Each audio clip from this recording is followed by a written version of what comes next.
Now, what you'll see here, if you look at this, and I'm spending a little bit of time here because I think this, you can convey a lot of information in this one graphic.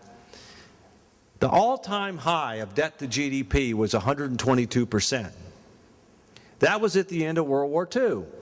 Well, I would respectfully suggest we got something for that.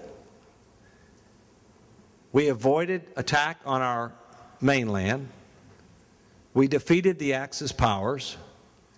We saved the free world, and we were over 50% of the global economy after World War II. And finally, the dollar was as good as gold. So we got something for that. But notice how we took steps through economic growth, through fiscal constraint, and through a variety of other factors to lessen the burden, because that was part of our stewardship responsibility. It was part of our stewardship responsibility to not let future generations carry that burden, to lessen it as quickly as possible. Well, that was the case until the 80s, when America and too many Americans became addicted to debt, spending more money than they made, charging the national credit card or personal credit card, individuals taking out home equity loans under the assumption that things were always going to get better. And I'll worry about that tomorrow. Well, the U.S. woke up in part because Ross Perot ran for president and made fiscal responsibility a priority, and I met with Ross last week in Dallas. He made it a priority. Clinton had to take it seriously. And so what happened was Bush 41, George Herbert Walker Bush, and William Jefferson Clinton had some things in common. One, they both broke campaign promises. In the case of Bush, of course all politicians do that, but I'm talking more specifically, in the case of Bush 41, he raised taxes. Remember his pledge? No new taxes. He never should have said that. His mama never told him, never say never. My mama taught me that. You never say never, because you don't know what the future may hold. He could have said, I'll do everything I can not to raise taxes, because the other guy's already told you he's going to raise your taxes, okay? That's all you needed to do. You didn't do money. But he went too far.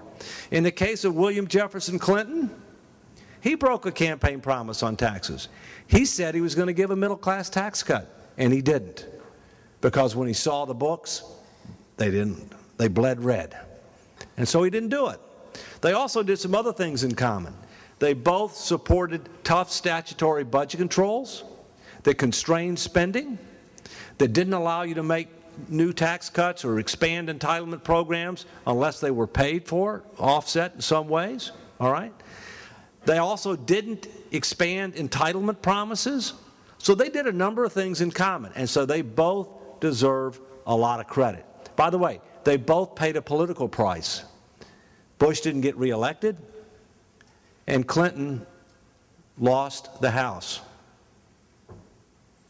And so the fact of the matter is that they both paid a price, but you know what? They did the right thing for America. Because in the end, you have to do what's right for the country than what's right for your party or what's right for yourself. And in history, they'll go down that way. I'm confident. Now, but what happened is those controls that were in place, those statutory budget controls that took us from large and growing deficits to large and growing surpluses, and the only surplus that we've had in the last 40 years, true surplus, was 2000, because every other year was just the Social Security surplus.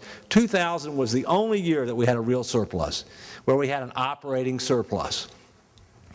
But those controls expired in 2002, and Washington has been totally out of control. It's been tax cuts, war cost, entitlement expansions, and other spending increases, all charged the national credit card. And right now, we don't have an express credit card limit. We don't have a constitutional limit on how much debt this country can take on. We need one. Other countries are moving to that. We need a constitutional limit on how much of our future, how much we'll allow elected officials to mortgage our future.